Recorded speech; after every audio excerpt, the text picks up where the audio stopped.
In the early days of January 2007, northern Minnesota was gripped by one of the coldest winters on record. The temperature had dropped well below zero, and Glade Lake, a remote tree-flanked body of water near the Canadian border, had frozen so solid that even seasoned locals remarked it looked like glass sealed under concrete. It wasn't a popular destination that time of year. Snowmobiles passed through occasionally, ice fishermen visited in the mornings, but most cabins sat boarded and empty, their windows crusted with frost. That stillness made what happened next all the more haunting. On the afternoon of January the 10th, a state trooper found an abandoned silver Jeep Cherokee parked just off the shoreline, front wheels touching the edge of the frozen lake. The vehicle was locked. No one was inside. There were no signs of forced entry, no broken glass, no blood. A red plastic sled lay on the ice nearby, empty, resting at a tilt, half buried in a drift. Snow had gathered around the tires, but not enough to suggest it had been there long. There were boot prints in the snow, mostly shallow, leading away from the car and then vanishing halfway across the ice. The car was registered to a 34-year-old woman named Erin Holtz, a single mother from Duluth, Eerie. Her son, Nathan, was 9 years old. According to her sister, Erin had said she was taking Nathan out for a surprise weekend getaway. Someplace with snow, she'd said in a voicemail. But she hadn't said where. They hadn't checked into any motels, hadn't visited any known family property, and hadn't answered calls in over a day. When deputies opened the car, they found Erin's purse, Nathan's school backpack, and 2 half-empty thermoses of cocoa. The keys were still in the ignition. Their winter coats were missing, but a child's mitten was found on the floorboard. The glove compartment held a small fold-out map with the corner of Glade Lake circled in red ink. Search and rescue arrived within hours. The lake was combed with foot patrols, snowmobiles, and a helicopter sweep. Dogs picked up a scent briefly near the shoreline but lost it halfway across the ice. It was bitterly cold, too cold to survive without gear and too silent to ignore the fact that there were no cries for help, no signs of a crash or struggle, no evidence of where they'd gone. There was only wind, open white, and ice thick enough to hold a truck. Local residents told investigators they'd seen headlights near the lake around dusk the night before. One man swore he'd heard what sounded like a woman shouting around 8:30 p.m. He thought it was someone falling through the ice, so he grabbed a flashlight and walked down to the lake's edge, but he didn't see anyone. Another resident insisted it was just pressure cracks from the shifting ice, which groaned and echoed in strange ways that time of year. Those sounds weren't unusual. But what they meant in this case, no one could agree on. Within 2 days, the story made regional news. A mother and her child vanishing without a trace in a place that should have left signs. The shoreline held no broken reeds or open holes. The ice hadn't fractured. The vehicle hadn't been moved or tampered with. There were no ransom notes, no cell phone pings, no ATM withdrawals. And while the boot prints seemed to belong to both an adult and a child, they ended roughly 40 yards out on the lake, abruptly, as if whoever made them had simply stopped walking, or vanished. Theories began to mount quickly. Some believed Erin had walked Nathan out onto the lake and misjudged a thin patch of ice, but there were no brake lines or water stains to support that. Others questioned whether someone had been following them, that maybe Erin had driven out there to meet someone, or worse, to get away from someone. Her recent separation from Nathan's father had been contentious. There were rumors of an ex-boyfriend, a restraining order, and a custody disagreement, but nothing concrete. Still, the idea that she was running or hiding gained traction. But if that were true, why leave the sled? Why park at the lake and not a trailhead? Why bring a child out on a night when wind chill dipped below -15? None of it made sense. Over the following week, the investigation widened. The lake was scanned with infrared. Snowmobiles were deployed across its surface in grid patterns. Drones flew over tree lines, searching for movement or clothing. But there were no footprints past the lake, no campsites, no signs of life. Just a car that had stopped at the edge, a sled abandoned in the open, and 2 people who had stepped into winter and never come back. 17 miles away, a gas station attendant remembered seeing a woman and child matching their descriptions earlier that day. Security footage was inconclusive. a blurry image of a bundled figure holding a child's hand near the pump. But the timestamp matched the window when Aaron and Nathan would have been en route. It confirmed they'd been alive just hours before their vehicle was found. After that, everything went still. What made it worse was how quickly the silence set in. There were no new leads, no evidence of a crime, and no proof of an accident. There was just absence, an unnerving, persistent absence that haunted both the community and the family for years to come. And what some remembered most, even long after the snow had melted, were those sounds the lake made that night, cracks that echoed like calls, shifts in the ice that moaned like something alive. And the question that would define the case for nearly 2 decades, if they didn't fall through and they didn't walk away, then where did Erin Holtz and her son go? By the morning of January 13th, Glade Lake had become the epicenter of one of the largest winter search operations in northern Minnesota's history. The sheriff's department, aided by state police and trained search and rescue volunteers, arrived before dawn.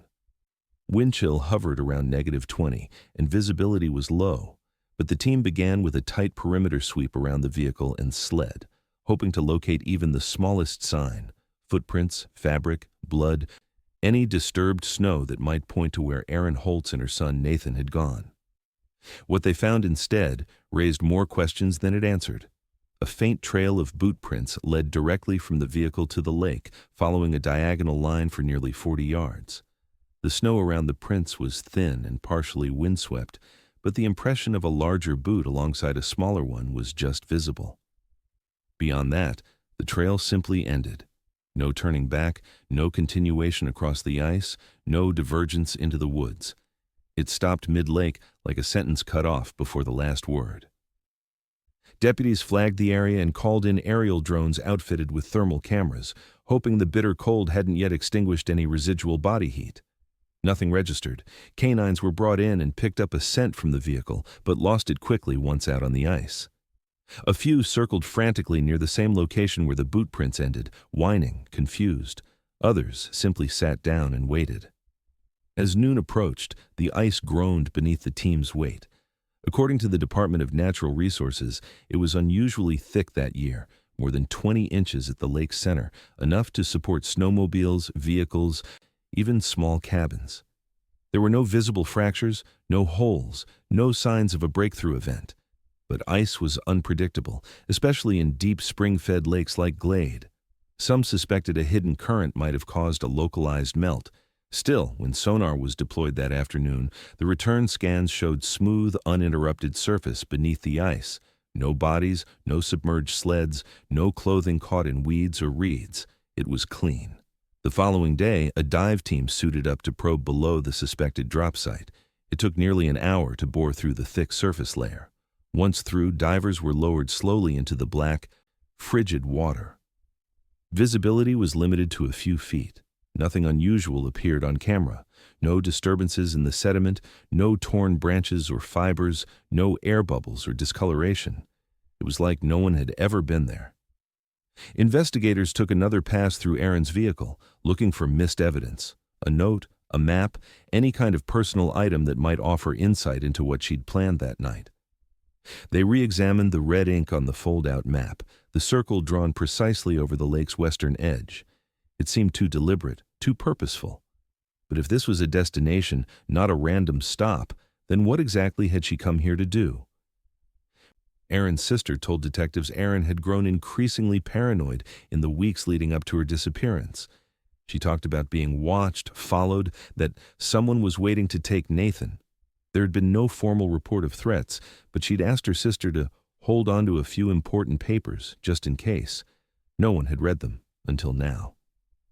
Inside a manila envelope dropped off weeks prior were copies of custody filings, a photograph of a man believed to be her former boyfriend, and a scribbled list of dates and license plates. Despite the personal turmoil, no official protective order was on file. Still, the new information expanded the scope of the search. Investigators now considered the possibility that what looked like a winter accident may have been something else, something staged, a way to make the disappearance look accidental. If Erin was running, had someone caught up to her here? Or had she orchestrated the whole thing herself? The woods surrounding the lake were searched on foot, then again by aerial sweep. Teams went door to door to every property within a 10-mile radius: cabins, fishing shacks, seasonal homes. Most were vacant, shuttered tight for the season. One belonged to an elderly couple who hadn't been to their lakefront property in months, but agreed to let deputies search the grounds. Nothing unusual was found. The snow around their cabin was untouched, undisturbed. What made everything more difficult was how silent the lake had become. In the first 48 hours, momentum had driven the search forward. Now, with no new evidence, no cell signals, no tire tracks, and no witness sightings beyond a vague memory of headlights the night before, the case felt like it was already beginning to cool. But investigators refused to give up. They broadened their inquiries, re-examined phone records, searched banking activity. Erin's debit card hadn't been used since the day she left Duluth. Her phone last pinged a tower 20 miles south of the lake, then nothing. Nathan's school login was untouched. No calls, no emails. A life cut off mid-breath. 3 days in, the sheriff called a press conference.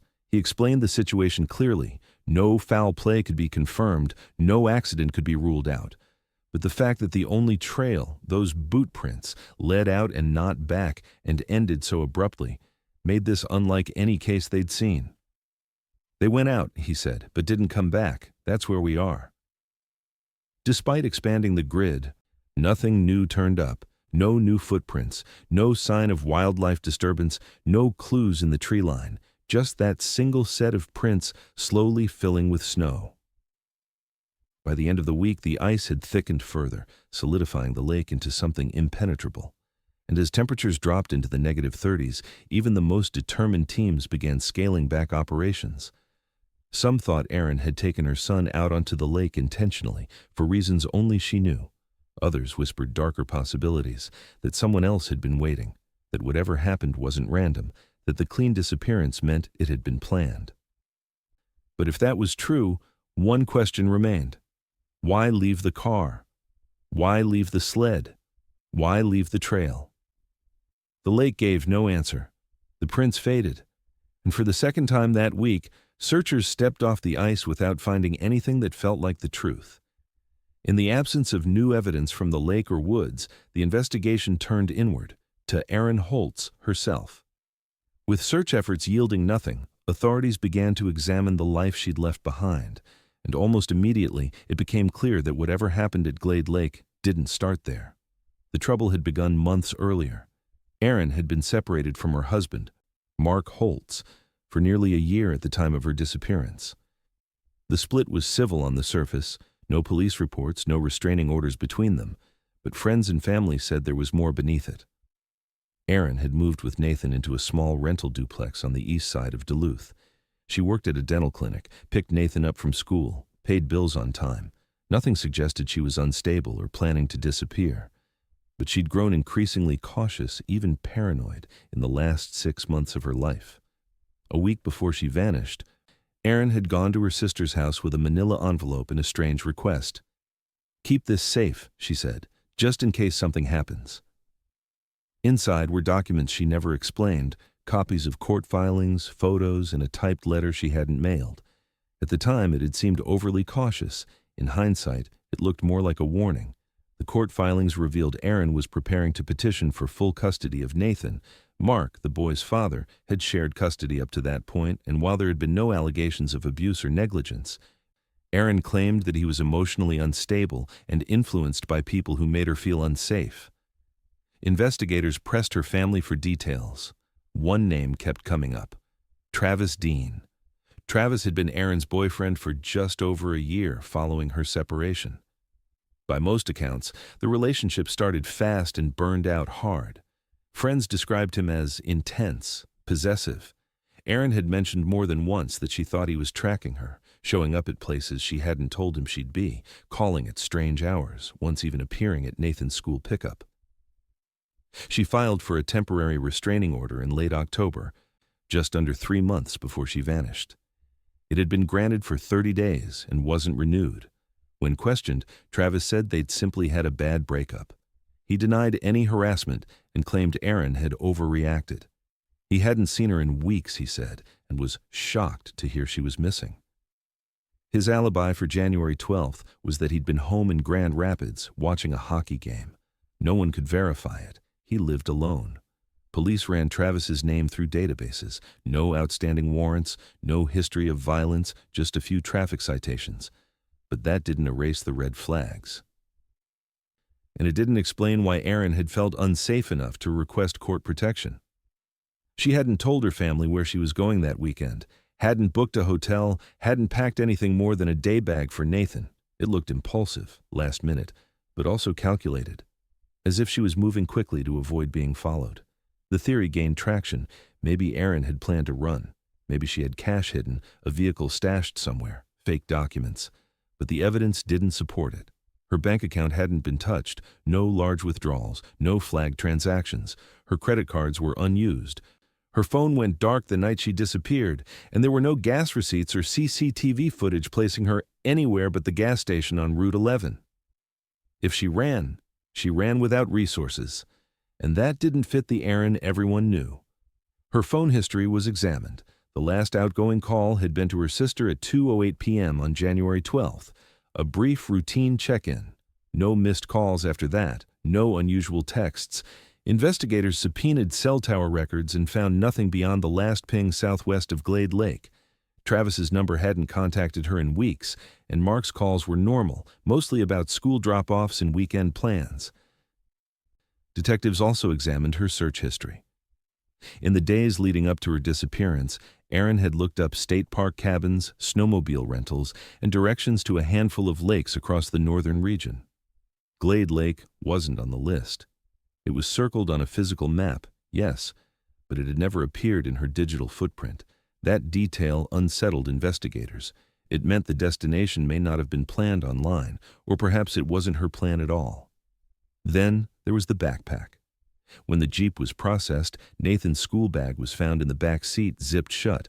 Inside were notebooks, a half-eaten granola bar, a second pair of gloves, and a math homework sheet stamped with a Tuesday date, 4 days before they went missing. It wasn't the kind of bag a mother packs if she's fleeing forever. There were no passports, no favorite toys, no medications, no goodbye letter. Just a regular school backpack, as if she'd planned to return by Monday. It also deepened the emotional rift in the investigation. Erin's family believed she was running from someone, not with Nathan. They thought she had reached her breaking point and tried to protect her son the only way she knew how. Others, mostly online commenters and some within law enforcement, speculated that the lake was her choice, that something had snapped, that she hadn't meant to come back. But the facts pushed back. If she was hiding, why leave the car? Why not destroy her phone or drain her accounts? If it was a murder-suicide, where was the hole in the ice? Where were the signs of distress, of chaos, of finality? And above all, where was Travis Dean that night? He remained a person of interest, though never officially named as a suspect. His interviews were inconsistent, but not incriminating. He said he hadn't seen her. But his voice wavered when they asked if he knew where Glade Lake was. He paused, then said no. The detective wrote a note in the margin. Hesitation. But nothing ever came of it. No confession, no physical evidence, no phone ping, nothing they could hold him on. And so, the case stalled again. Not because it went cold, but because Erin's past, messy, emotional, full of cautionary flags, didn't offer a single solid path forward. Every possibility unraveled just before reaching a conclusion, and the only thing that remained undeniable was this. The past wasn't finished with her. Not yet. By the third week of January, the surface of Glade Lake had hardened into something unnaturally still. Search teams returned again and again, scraping snow from the ice, marking coordinates, drilling holes wide enough to send down sonar probes and submersible cameras.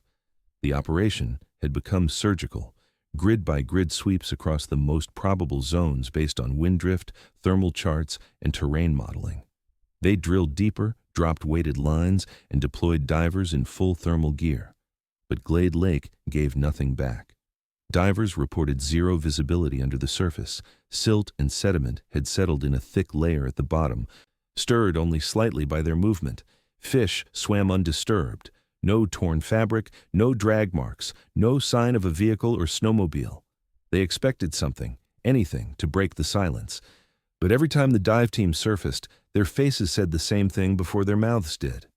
There's nothing down there. In total, sonar covered more than 80% of the lake bed by early February.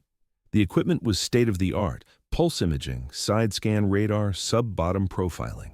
If something man-made had entered the water, it should have registered. But it didn't. Just smooth, cold contours of mud, stone, and long-settled branches. One sonar tech noted a brief distortion, something angular near the western end, but a dive at that location turned up only a submerged log. With each fruitless scan, theories grew stranger. Some said the pair had wandered off the lake before the snow started again and were simply lost in the woods. Others suggested Aaron had help, a second vehicle, someone waiting in the trees. But there were no matching tire tracks. No heat signatures had ever been spotted beyond the shoreline. One deputy quietly floated the possibility of a murder-suicide staged to look like a disappearance, but even that theory fell apart under scrutiny. Where were the bodies? Without evidence, the investigation began to slip into rumor, and Glade Lake, already an isolated stretch of wilderness, brought its own legends to the surface. Locals, some born and raised just miles from the water, remembered stories passed down through generations. There were tales of fishermen swallowed by sudden whirlpools, of snowmobiles vanishing into thin ice even in deep winter. In the 70s, a teenager had disappeared during a solo hunting trip in the woods nearby. His rifle was found leaning against a tree, but no trace of him. In the 40s, 2 brothers drowned after their shanty cracked through the ice during a thaw. Their bodies surfaced weeks later near the opposite shore, but their sled dogs never did. No one could say how much of it was true, but Glade Lake had long held a reputation for strange quiets and stranger losses. It wasn't a popular destination for tourists. The locals respected it, but didn't linger near it after dark. And now, with Aaron and Nathan gone, the whispers returned. The sheriff, though a practical man, acknowledged the pressure of public perception. He told reporters they would continue to pursue leads, but privately, the tone shifted. With no physical evidence, no credible sightings, and no further cell or bank activity, the case was officially designated inactive, pending discovery. That discovery never came. Spring arrived early in 2007, and with it came the slow retreat of winter's grip. The snow melted off the trees, the banks softened, and the ice across Glade Lake began to crack and recede. Neighbors and investigators watched closely as the water opened in dark, jagged lines, expecting, maybe even hoping, that something would emerge. But the lake stayed silent. Nothing floated to the surface. No coat, no sled, no remains. The Jeep was still where it had been, now surrounded by a thawing marsh, engine corroding. The search team stopped coming. The divers packed up their suits. The sonar truck didn't return. Aaron's sister came once more in May. She stood on the shoreline for a long time, staring at the water, then left a paper crane on the sled and drove away. 18 years would pass before that silence was broken. Each January, even as the years stretched on and the headlines faded, someone always came back to Glade Lake. Sometimes it was just Aaron's sister, alone with a thermos and a small bouquet she'd set gently in the snow. Other times, it was Nathan's old classmates, now grown, who left toy trucks or drawings at the shoreline. By the 10th anniversary, the memorial had grown into a cluster of tokens: laminated school photos, a pair of children's boots, and a wooden cross etched with the date January 12, 2007. The town might have moved forward, but it hadn't let go. In online forums dedicated to cold cases, Aaron and Nathan's disappearance gained a kind of cult status. Theories ranged from logical to bizarre: abduction, staged escape, ice collapse, even underground tunnels. Someone claimed to have been driving the same road that night and saw headlights across the frozen lake.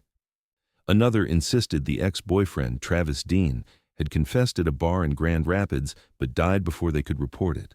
That last detail was real. In 2013, Travis Dean was killed in a highway collision just outside Iron Range. Toxicology showed alcohol in his system. There was no suicide note, no indication the crash was intentional. But to those still following Aaron's case, it felt like a door closing, one that may have held answers now gone forever. Nathan's father, Mark Holtz, eventually remarried. He moved to Wisconsin, had 2 more children, and declined all future interviews. In a rare statement released on the 15th anniversary, he wrote simply, "I still hope for answers, I just don't expect them anymore." But not everyone was ready to let it rest. In 2024, a retired park ranger named Dale Simmons came forward with something he said had been bothering him for years. Back in February 2007, a week after the official search scaled down, Dale had been on solo patrol duty along the western trails surrounding Glade Lake. He remembered seeing a faint line in the snow, tire tracks just barely visible beneath a light dusting. They were deep set, like from a heavy vehicle, and led toward the tree line at the far west end of the lake where the ice thinned into marsh. At the time, he'd reported it casually. No one followed up. "They were focused on the center of the lake," Dale said. "That was the story. She walked out, they vanished. Nobody wanted to hear anything else." Now in his 70s and nearing the end of his life, Dale decided to speak again. He didn't have photos, just memory, and a hand-drawn map he sketched out shakily on lined paper. It showed the western bank, a curved indentation in the tree line, and an X marked where he thought the tracks had led. "Could have been nothing," he said. "Could have been everything." The map made its way to the county investigator's desk. Officially, the case was still inactive, but behind closed doors, a quiet re-examination began. The site Dale described hadn't been part of the original sonar grid. It was further west than the boot prints, beyond where ice crews had drilled. Satellite imagery from that winter was grainy but showed a faint disturbance near the location he'd marked. Maybe a trail, maybe melt. Hard to say. In mid-2024, a small 2-person team from the Department of Natural Resources made a private visit to Glade Lake under the pretense of environmental surveying. They brought handheld sonar and a drone equipped with ground-penetrating radar. The shoreline was overgrown and the ground uneven, but they located the depression Dale had described. Underneath, the equipment picked up an anomaly, solid, dense, and roughly 8 feet long. It wasn't conclusive. It could have been a rock shelf, a sunken log, even leftover construction material from decades ago. But the shape was oddly symmetrical, and the coordinates lined up exactly with Dale's map. They didn't alert the media. Not yet. The current sheriff's department knew the risks of false hope, but they also knew this was the first new lead in over 17 years. Quietly, they flagged the site for further investigation once the lake froze and thawed again. That spring, the ice would recede like it always did. The markers would wash away, and the memorial at the shoreline would remain untouched. But just beneath that silence, something waited. And for the first time in nearly 2 decades, someone was finally listening. In early February of 2019, northern Minnesota was hit by the coldest air mass in over 2 decades. It wasn't just a typical deep freeze, it was record-breaking. Wind chills dipped below -60, pipes burst in town. Power flickered. Glade Lake, already notorious for its long, bitter winters, froze to a depth not seen in recorded memory. Ice anglers reported their augers struggling to punch through. Locals stayed indoors. Nothing moved on the surface, not even snowmobiles. It was during that same month that a team from the University of Minnesota, working in partnership with the Department of Natural Resources, began a project unrelated to any missing persons case. They were mapping the lakebed sediment for a broader ecological study on glacial erosion and carbon release from thawing bodies of water. Glade Lake had been selected due to its low visitor activity, deep center, and largely undisturbed shoreline. For once, the silence was useful. Using side-scan sonar, the team began imaging the lake floor, section by section. Most of the data returned what they expected: gently sloping contours, occasional clusters of submerged logs, and flat plains of silt. But one scan near the lake's far west end returned something they hadn't seen before. A rectangular shape, small but sharply defined, buried roughly 30 feet beneath the ice and sediment. It wasn't naturally shaped, it had right angles. At first, they flagged it as possible trash, maybe old construction debris or a lost dock segment dragged by current decades ago. But curiosity persisted. A second pass was made using higher resolution sonar. This time, they noticed something different. Along one side of the object, a narrow curve of metal appeared to arc upward slightly, like a runner. It wasn't a dock, it was too narrow to be a canoe. One technician remarked offhandedly, "It looks like a sled." The lead researcher contacted local law enforcement, unsure if the shape had any relevance. A week later, a small dive crew, contracted by the university but now accompanied by a deputy, returned to the lake under tight-lipped circumstances. Drilling through the ice at that depth took nearly half a day. Once the hole was widened and stabilized, one diver was lowered with a tether and high-lumen light source. The sediment clouded immediately upon entry. Visibility dropped to inches. But as the diver approached the flagged coordinates, the light caught something dull and curved, rusted metal, bent but still recognizable. He brushed it lightly. It didn't move. It was embedded deep. He took photos, tagged the location with a marker, and returned to the surface. Back on shore, the images were grainy but undeniable. The object was a child's sled. Red, or what used to be red. One runner was visible. The rest was encased in a hardened crust of sediment and ice, a process that would have taken years to form, long enough to predate the original 2007 search efforts. When law enforcement reviewed the photos, silence fell across the room. The shape matched the description given by responders in the initial report. The red plastic sled found near Aaron Holtz's parked Jeep, partially buried in drift. But that sled had been removed and stored in evidence. This was another one. Or it was the same one, and if it was, the implications were staggering. The 2007 sled had never been processed for serial number or brand. There had been no reason to. It was presumed to be theirs, and no one questioned its presence. But when deputies returned to the evidence locker and retrieved it, something odd surfaced. The sled in storage was blue, faded by sun, but undeniably blue. Photos from 2007, taken by deputies on the scene, showed a red sled in the snow. Somehow, between discovery and storage, the sled had changed. Either the wrong one had been cataloged, or the original had never been recovered at all. That realization changed everything. The dive team was authorized to extract the object. It took 3 separate dives over 2 days. By the time the sled was freed from sediment and brought to the surface, its frame had corroded heavily. But key details remained. Faint traces of red paint, a cracked plastic base, and a manufacturer stamp that dated it to late 2006, less than 3 months before Aaron and Nathan vanished. It was almost certainly theirs. But it had been found far from the original search zone, nearly 200 yards west of where their boot prints had ended. That area had never been included in the sonar sweep back in 2007. It had been assumed too shallow, too marshy. Unlikely. Now it was at the center of renewed suspicion. The sled's discovery didn't answer everything, but it dismantled assumptions. Aaron and Nathan hadn't gone straight onto the lake. They'd gone west, possibly driven, possibly forced. The object had settled deep with no accompanying debris, no clothing, no bones, but it was something. The sled was photographed, scanned, preserved. Deputies said nothing publicly. Only a few in the department knew about the find. Quiet inquiries were made into the 2007 search records. Who marked the original sled as blue? Who signed it into evidence? And why hadn't anyone noticed the discrepancy? There were no clear answers. But one fact was no longer in question.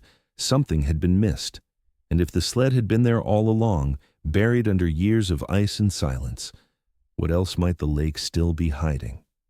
In March of 2025, an early thaw swept through northern Minnesota with alarming speed. What should have been another month of deep freeze collapsed into slush and standing water within a week.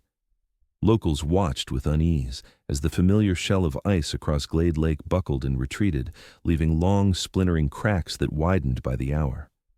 For the first time in memory, the lake's surface resembled spring before winter had finished its work. On the morning of March 17th, a retired mechanic named Henry Feldman walked out along the shoreline with his ice rod in hand, hoping for one last shot at perch before the lake turned completely. He stopped abruptly near the west bank, about 100 yards from where the old memorial cross stood. and stared at something just under the surface. At first, he thought it was driftwood lodged beneath soft ice. Then he saw the curve, a clean metallic arc, dull with age, and beside it a flash of color, bright blue nylon, barely visible but unmistakably out of place. Henry backed away, called it in. Sheriff's deputies were on site within an hour. They marked off the area and ordered everyone off the lake. By early afternoon, a forensic recovery team from the state was dispatched. They drilled carefully around the perimeter, letting the soft ice collapse inward. The object was lodged at a downward angle just beneath a shallow layer of sediment. As the hole widened and pumps cleared water, the shape became clearer. A snowmobile, perfectly intact. It was coated in a layer of silt, with ice frozen around the treads and windshield. Rust had eaten through the handlebars, but the body remained whole. The back seat was crushed partially into the mud beneath it. Investigators exchanged quick glances. A tarp was laid down.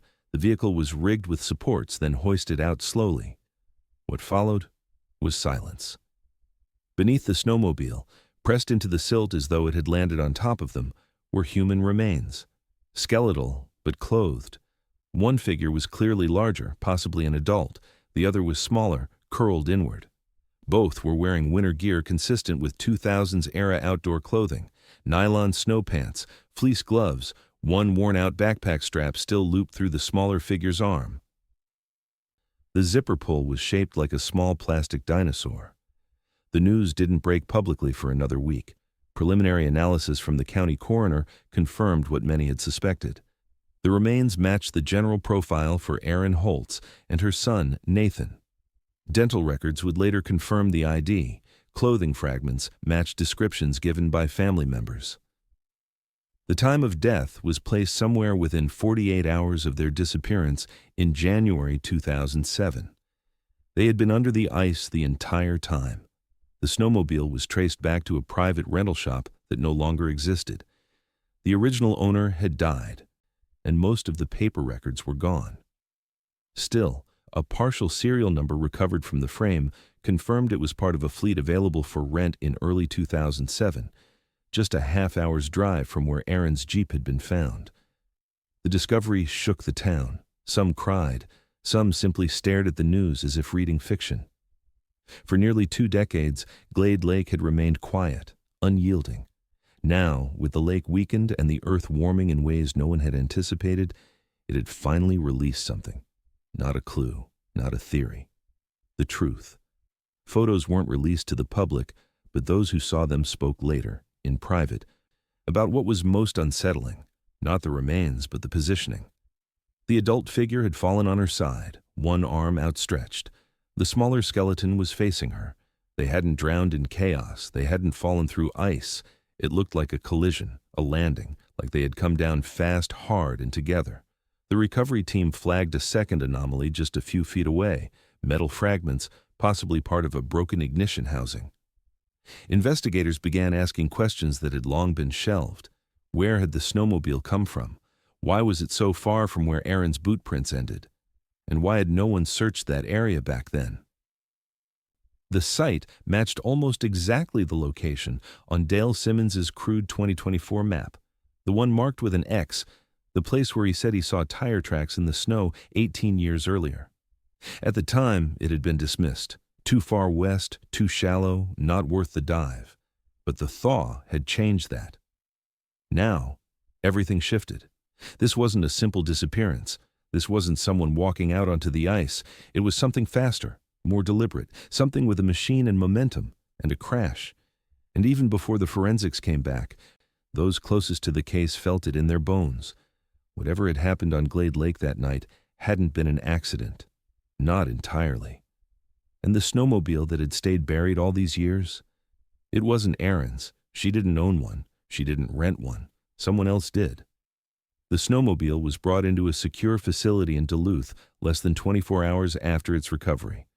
Though badly corroded from nearly 2 decades under ice and sediment, the frame remained mostly intact, the engine block still bearing its serial stamp, faint but legible enough for forensic analysts to begin a trace. It belonged to a model released in late 2006, sold exclusively to certified rental vendors across northern Minnesota. There weren't many of those left. Most had long since shut down, folded, or changed ownership, but one name emerged from archived county business licenses: Twin Ridge Recreation Rentals, based in Eerie. The business had ceased operations in 2009 following the owner's death. No digital inventory existed, no logbook survived. The building had been demolished, and whatever paper records remained were likely long gone or discarded in a landfill. But a surviving invoice, located in a scanned tax document stored at the county assessor's office, confirmed the rental company had purchased that exact model in December of 2006, along with 3 others. So the machine had originated nearby. But there was no way to confirm who rented it or why it had ended up buried beneath Glade Lake. What could be confirmed was far more unsettling. Forensic specialists examined the ignition system and found deep scratches surrounding the key cylinder, marks inconsistent with normal use. It looked like someone had forced it, not with brute strength, but with tools, possibly a screwdriver, possibly a lockpick. The cylinder was turned all the way to the right, jammed in the run position. Tests showed it couldn't have been started with a normal key at the time it crashed. Someone had hot-wired it. More troubling were the scrape marks along the throttle housing and a section of bent handlebar tubing, consistent with high-speed impact. When investigators mapped the damage against the recovery site, a probable trajectory began to form. The snowmobile had been driven hard, fast enough to override natural caution, straight toward the thinner western side of the lake, the same area ruled out in early searches for being too shallow and less stable in winter.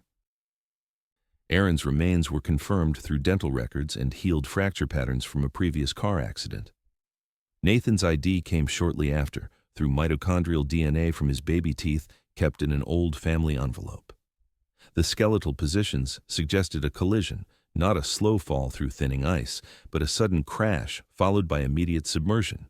The snowmobile had likely punched through a soft patch at high speed, striking the frozen sediment below and flipping forward, pinning both riders beneath.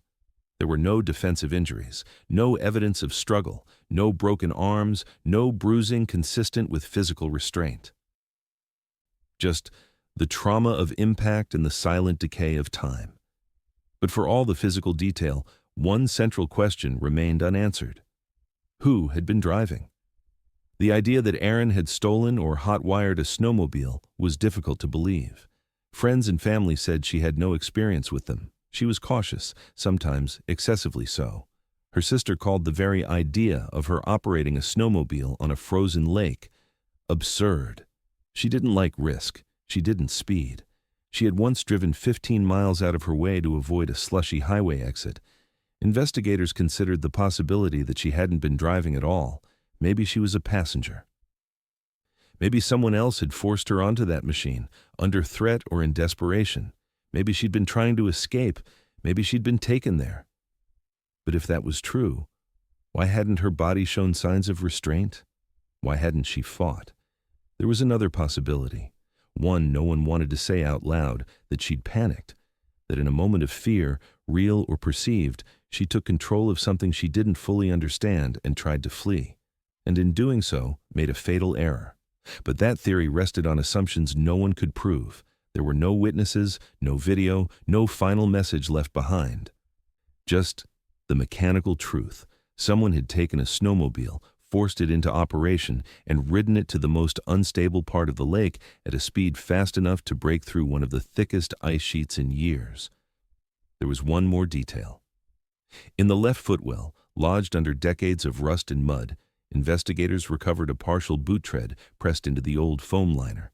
It didn't match Aaron's shoes. It was larger, wider, likely male. They cast it, scanned it, and ran it against archived boot patterns. It was inconclusive, but the imprint itself was real. A second person had been there. Whether before the crash or during it, no one could say. What was certain now, after 18 years, was that Aaron and Nathan Holtz hadn't walked out onto the lake and vanished. They had been taken out, on a stolen machine, at dangerous speed, in the dark. And whoever had driven that machine, they were never found. The coat Aaron Holtz had worn that night was barely intact, Fabric peeled away in places, the stitching along the sleeves half gone, insulation collapsed into clumps after 18 years beneath ice and sediment. But one small detail survived. While cataloging the clothing for forensic documentation, a technician noticed something foreign stitched into the inner lining, just above the waist hem, tucked between layers of worn nylon and faded fleece. It didn't belong there. Using precision scissors, they cut open the seam and pulled out a thin, sealed plastic sleeve, weathered but still watertight. Inside was a single folded note. The paper had yellowed slightly, the ink bled in places, but most of the writing remained legible. The handwriting was confirmed as Erin's, tight loops, neat spacing, the lowercase e's curling slightly at the top, just like in her birthday cards and medical forms. It wasn't dated, but the tone and content placed it close to the time of her disappearance. The note was addressed simply, "Lena, read this if anything happens to me."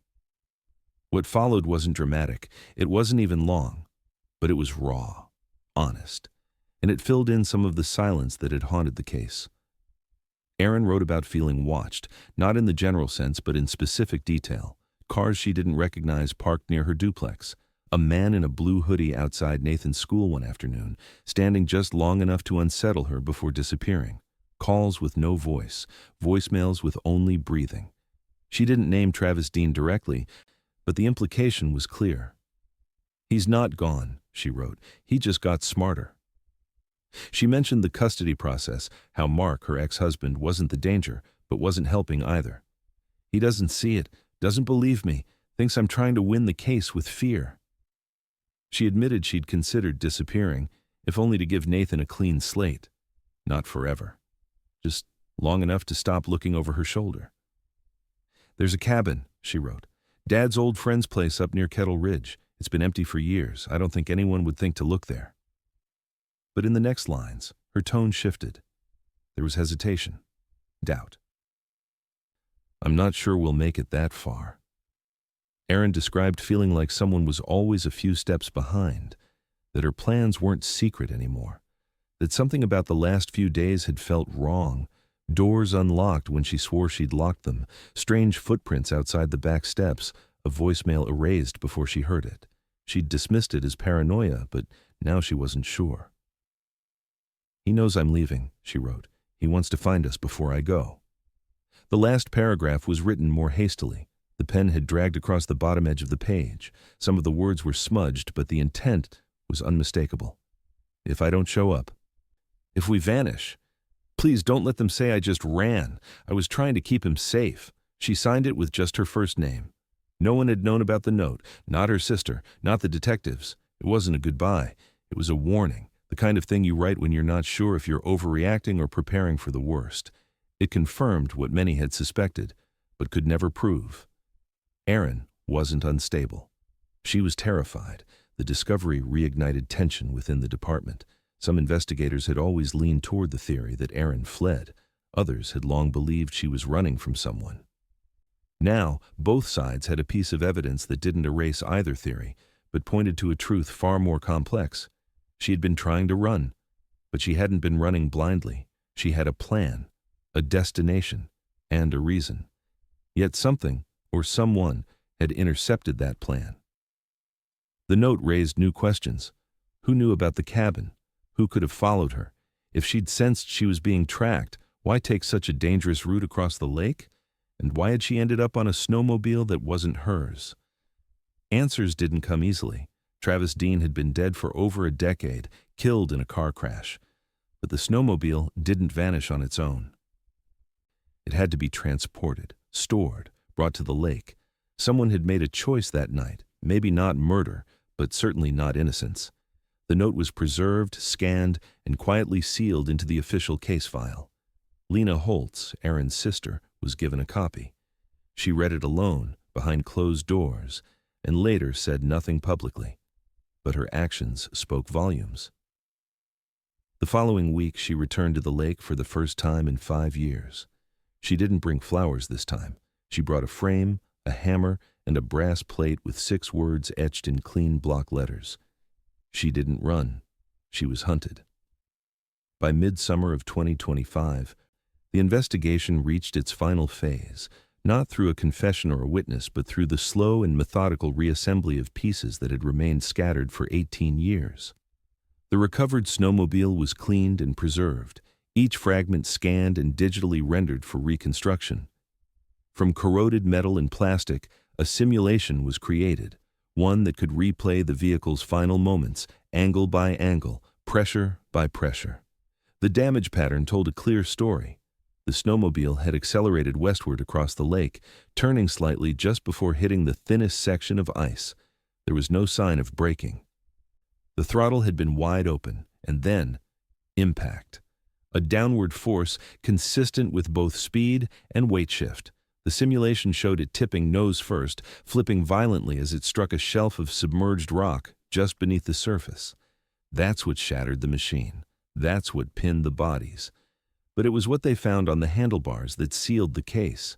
Even after nearly 2 decades beneath water and silt, trace elements of skin oil had calcified in tiny crevices, trapped in rust, protected from oxygen, preserved by time. Using forensic touch DNA extraction and advanced partial print reconstruction, analysts identified a second set of adult fingerprints embedded in the throttle mount and left handle grip. The print didn't belong to Aaron, and it didn't match any investigators who had handled the snowmobile during recovery. It matched Travis Dean. His prints had remained in federal law enforcement databases due to a prior minor offense, an arrest for trespassing in 2003. Investigators pulled his file again, and buried deep in an old property claim lawsuit was an even more telling detail. Travis had once rented a snowmobile from Twin Ridge Recreation Rentals in January 2007. The exact model now recovered from Glade Lake. According to the rental log, a document miraculously preserved in the county archives, he checked the vehicle out 4 days before Aaron and Nathan disappeared. The signature was his. The machine was never returned.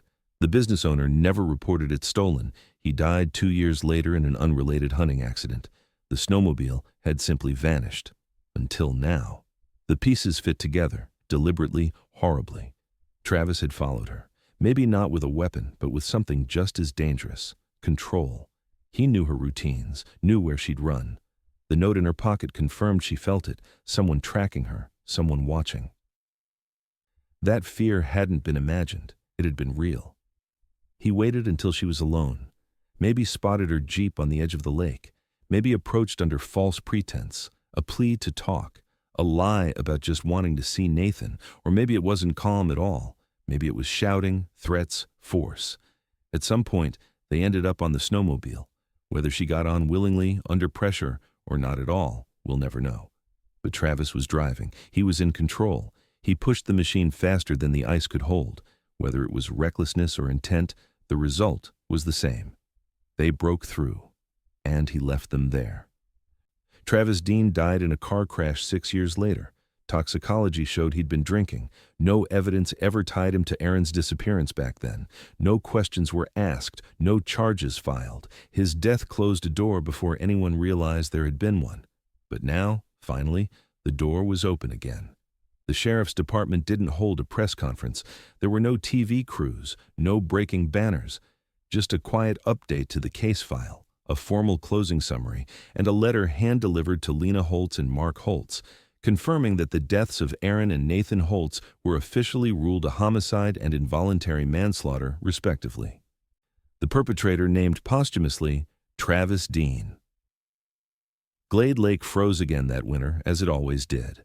But the community around it had changed. The memorial cross by the shoreline was replaced by a larger marker. It bore both their names, their birth years, and a final inscription that read, "The ice cracked too late, but not forever." And beneath that surface, now quiet, now still, the past was no longer hidden. The lake had finally spoken, and the truth, long buried under frost and silence, had surfaced with the thaw.